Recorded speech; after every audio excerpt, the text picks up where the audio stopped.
Il était une fois un couple, Daniel et Bisola.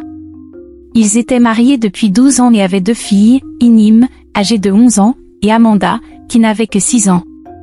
L'attitude de Daniel envers sa femme commença à changer parce qu'elle n'avait donné naissance qu'à des filles.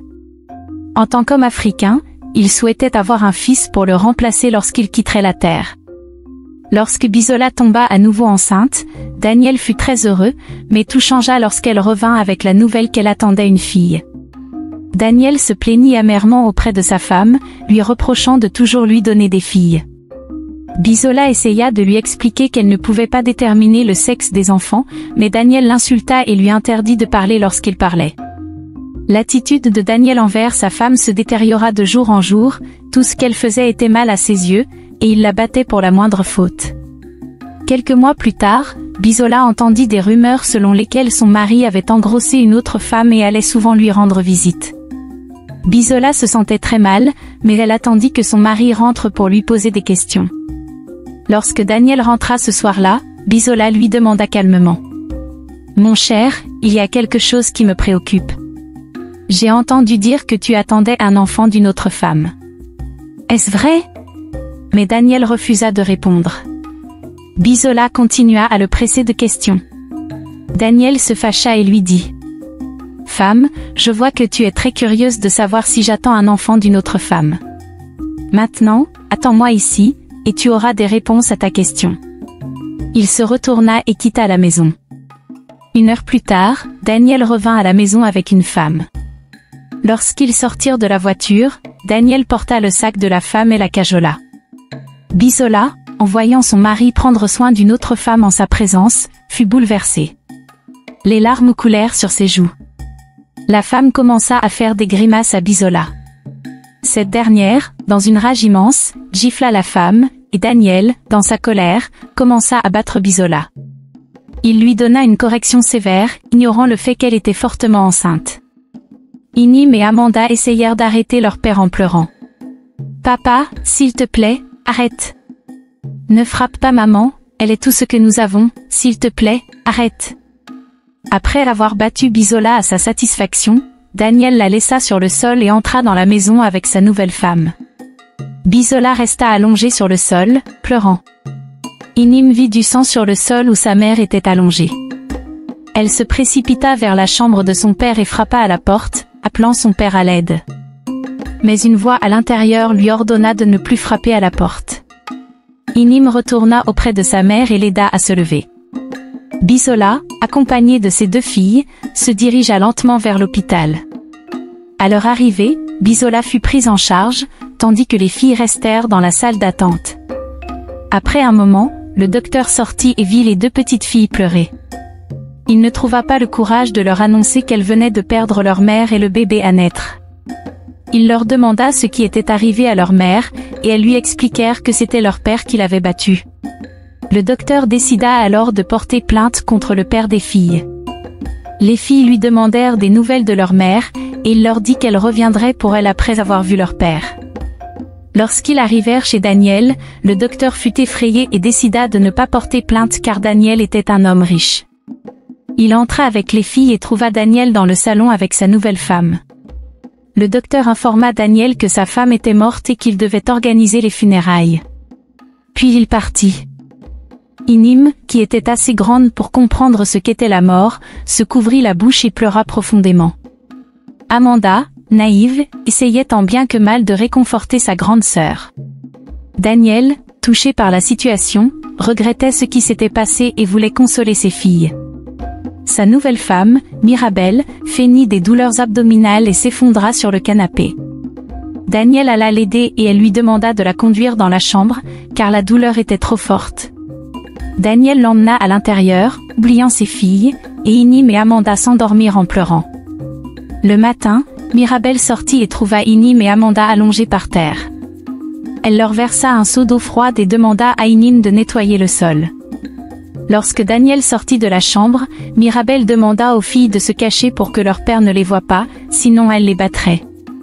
Quand Daniel sortit, il demanda où étaient ses filles, et Mirabel lui répondit qu'elles dormaient. Daniel appela un ami pour vérifier si le corps de Bisola avait été emmené à la morgue la nuit précédente. Après confirmation, il partit. Après le départ de Daniel, Mirabel appela les filles et leur demanda leur nom. Elle leur dit qu'elle était maintenant en charge et répartit les tâches ménagères entre les deux filles.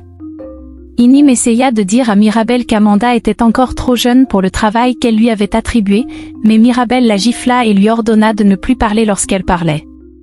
Le lendemain, Mirabel fit en sorte que les filles travaillent sans nourriture. À midi, elle ne leur avait toujours pas donné à manger. Amanda, affamée, décida d'aller chercher de la nourriture dans le garde-manger pour elle et sa sœur. Elles étaient en train de manger lorsque Mirabel entra, versa la nourriture sur Inim et lui cria dessus pour ne pas avoir demandé la permission avant de manger. Amanda et Inim se mirent à pleurer tandis que la maîtresse de leur père les laissait affamés toute la journée. En fin d'après-midi, lorsque Daniel rentra, Mirabel prépara un repas pour elle et Daniel seulement, laissant Inim et Amanda affamés. Amanda, si affamée qu'elle ne pouvait plus supporter la faim, se précipita vers la table où son père mangeait et lui dit : « Papa, ma sœur et moi n'avons rien mangé ce matin. S'il te plaît, pouvons-nous avoir quelque chose à manger ?» Daniel, surpris d'entendre cela de sa fille, ne pensait pas que Mirabel laisserait ses enfants affamés. Il n'était pas au courant des mauvais traitements infligés à ses enfants en son absence. Il donna sa nourriture aux filles et quitta la table, furieux. Mirabel, voyant la colère de Daniel, le suivit en suppliant pardon. Le lendemain matin, Daniel partit très tôt sans vérifier ses filles. Dès qu'il partit, Mirabel frappa sans pitié Inim et Amanda pour avoir fait crier Daniel la nuit précédente. Ensuite, elle leur assigna des tâches et les fit travailler sans nourriture. Le même matin, vers 10 heures, un homme étrange nommé Steven frappa à leur porte.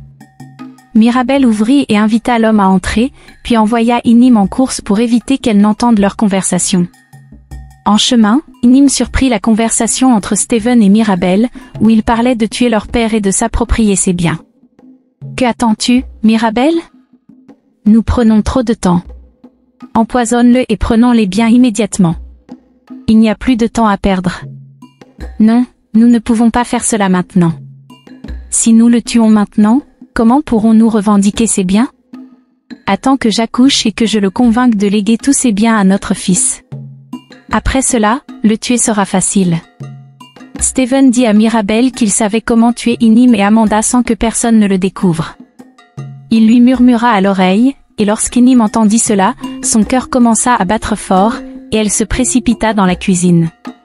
Ce soir-là, après le départ de Steven, Mirabel appela les filles, mais personne ne répondit. Elle pensa qu'elles dormaient et entra dans leur chambre, mais elles n'étaient pas là. Elle chercha partout dans la maison, mais elles étaient introuvables. Mirabel demanda au gardien s'il avait vu les enfants, mais il n'en avait pas vu non plus. Quelques minutes plus tard, une voiture klaxonna à l'extérieur, c'était Daniel. Le cœur de Mirabel se mit à battre plus fort.